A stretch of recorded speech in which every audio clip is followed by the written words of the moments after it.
প্রত্যেকটা মেয়ের মা যদি এরকম হতো তবে কোনো মেয়েরই ডিভোর্স হতো না। শুনে যান, মেয়েকে বিয়ে দেওয়ার পরে যখন সে বাবার বাড়িতে আসে তখন মা খুব আগ্রহী হয়ে জানতে চায় যে ওই বাড়িতে তার কেমন লেগেছে। মেয়ে জবাবে বলে, আমার ওখানে ভালো লাগে না, ওখানকার মানুষগুলো কেমন যেন, পরিবারটাকেও আমার ভালো লাগে না। মেয়ের ভিতরে এক ধরনের হতাশা দেখতে পাই মা। দেখতে দেখতে বেশ কিছুদিন কেটে গেল। স্বামীর বাড়ি যাওয়ার সময় চলে এলো। চলে যাওয়ার আগের দিন মা তার মেয়েকে নিয়ে রান্নাঘরে প্রবেশ করলো। মা হাঁড়িতে পানি দেয় এবং তা গরম করতে থাকে। এক সময় যখন তা ফুটতে থাকে তখন মা হাঁড়িতে গাজর, ডিম আর কফির বিন দেয়। এইভাবে 20 মিনিট যাওয়ার পরে মা আগুনগুলো নিভিয়ে ফেললো। একটি বাটিতে গাজর, ডিম এবং কফির বিন নামিয়ে রাখলো। এরপরে মেয়ের উদ্দেশ্যে বলল, তুমি এখান থেকে কি বুঝতে পারলে আমাকে বলো। আমি দেখলাম তুমি মাত্র এই গাজর, ডিম আর কফির বিন সিদ্ধ করলে।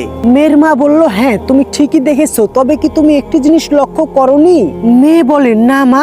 মেয়ের মা বলে, গাজর মোটামুটি শক্ত ধরনের, ডিম খুবই হালকা আর কফির বিন খুবই শক্ত। কিন্তু যখন এই 3টি জিনিস গরম পানিতে রাখা হলো তখন 3টি জিনিসের 3 রকম অবস্থা হলো।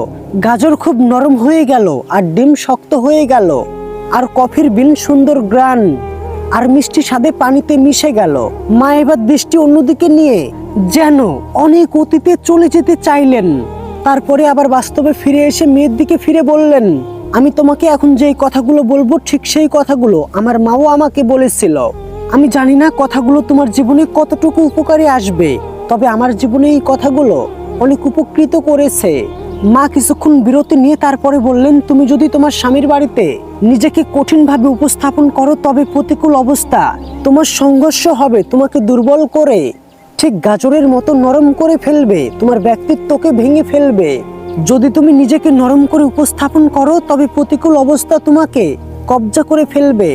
আঘাতের পরে আঘাত এসে একসময় তোমার হৃদয়কে কঠিন করে ফেলবে, ঠিক ডিমের মতো। কিন্তু তুমি যদি তোমার ভালোবাসা দিয়ে নিজেকে প্রতিকূল পরিবেশের সঙ্গে মিশিয়ে দিয়ে তার অবস্থানকে নিয়ন্ত্রণ করে নিতে পারো তবে তার পরিবেশ সুন্দর হয়ে উঠবে, ঠিক যেমন কফির বিন গরম পানির সঙ্গে মিশিয়ে দিয়ে সুস্বাদু স্বাদ আর চারপাশকে মিষ্টি গ্রানে ভরিয়ে তুলেছে।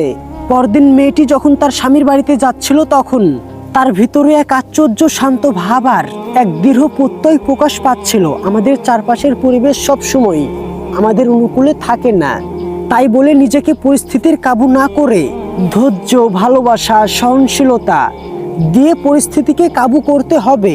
শুধু চিল্লাপাল্লা করলেই বড় হওয়া যায় না। স্বামী নির্যাতন করলে ধৈর্য ধরুন, শ্বশুরবাড়ির লোকজন দেখতে না পারলে ধৈর্য ধরুন।